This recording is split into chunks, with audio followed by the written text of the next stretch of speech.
qual è la finalità di questo congresso e quali sono i relatori e i temi che andrete a trattare?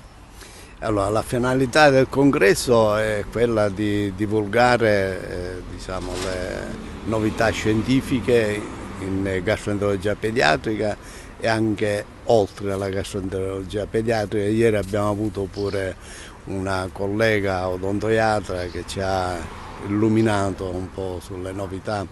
delle patologie del cavorale, ma anche altre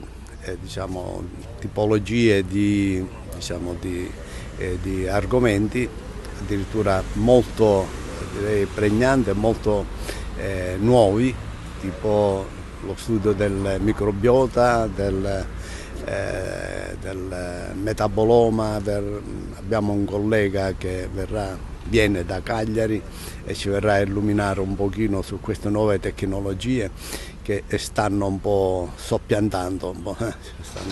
ci stanno un po' stravolgendo quelle che sono le nostre conoscenze nell'ambito soprattutto gastroenterologico, ma che coinvolge un po' tutta la medicina, tutto il corpo umano.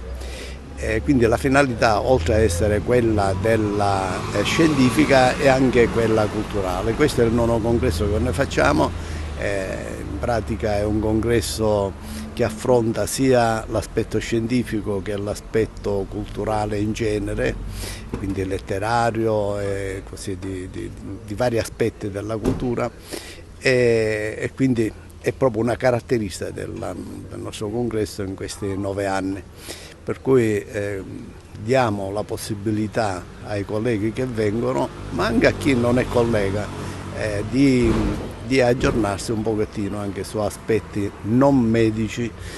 quale può essere per dire la cultura letteraria e via di seguito.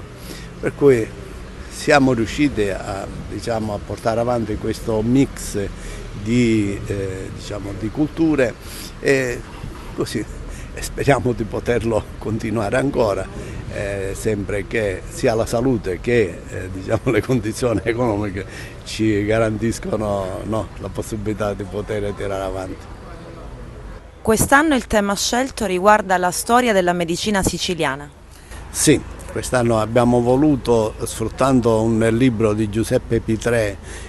medici, chirurgi, barbieri, speziali in Sicilia dal XIII al XVIII secolo, abbiamo voluto dare uno spaccato di quello che è stato l'evoluzione della storia della medicina in questo,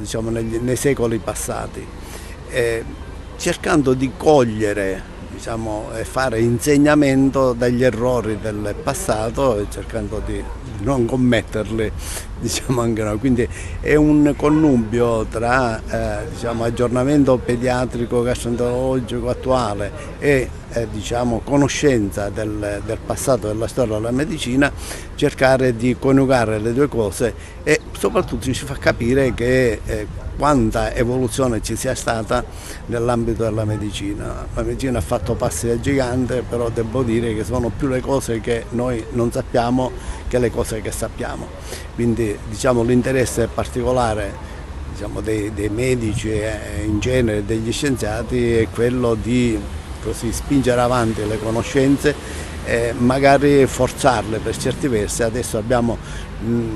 diverse possibilità, contrariamente ai secoli passati, con internet, ora adesso il metaverso, un po' tutta una serie di tecniche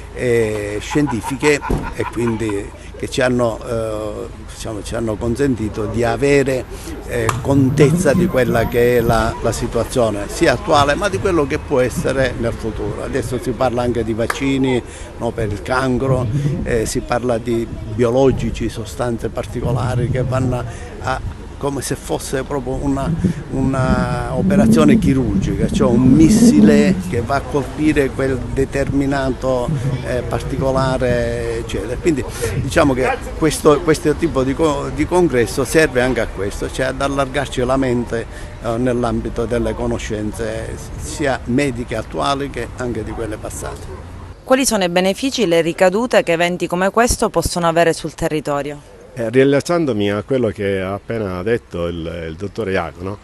Ovviamente il territorio ne soffrisce di tutto quanto è stato detto ieri e verrà detto oggi, perché oltre a essere, come lo chiamiamo noi, il congresso della cultura,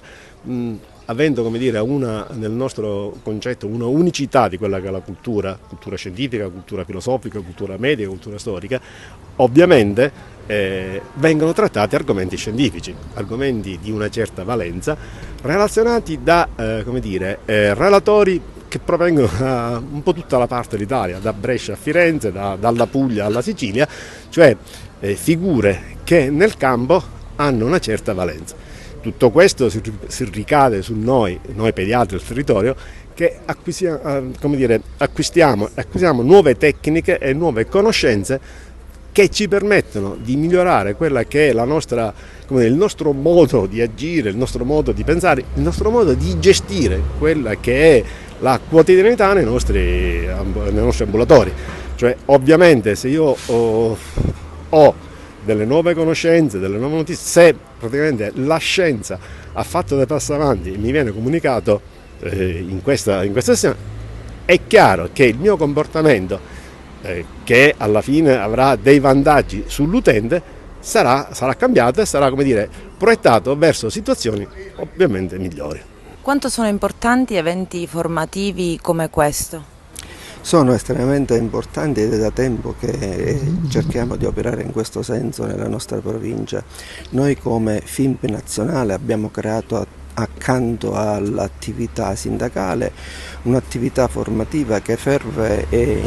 durante tutti i giorni dell'anno. In effetti un esempio ne è il congresso nazionale che la FIMP ha deciso di organizzare a Taormina nell'ottobre di quest'anno, e la partecipazione mia così come dei colleghi è sempre una partecipazione attiva ed è stata nella fattispecie sempre costante e presente per tutti i nuovi convegni di gastroenterologia pediatrica che sono stati svolti qui dal dottor Iacono e dal dottor Alletto.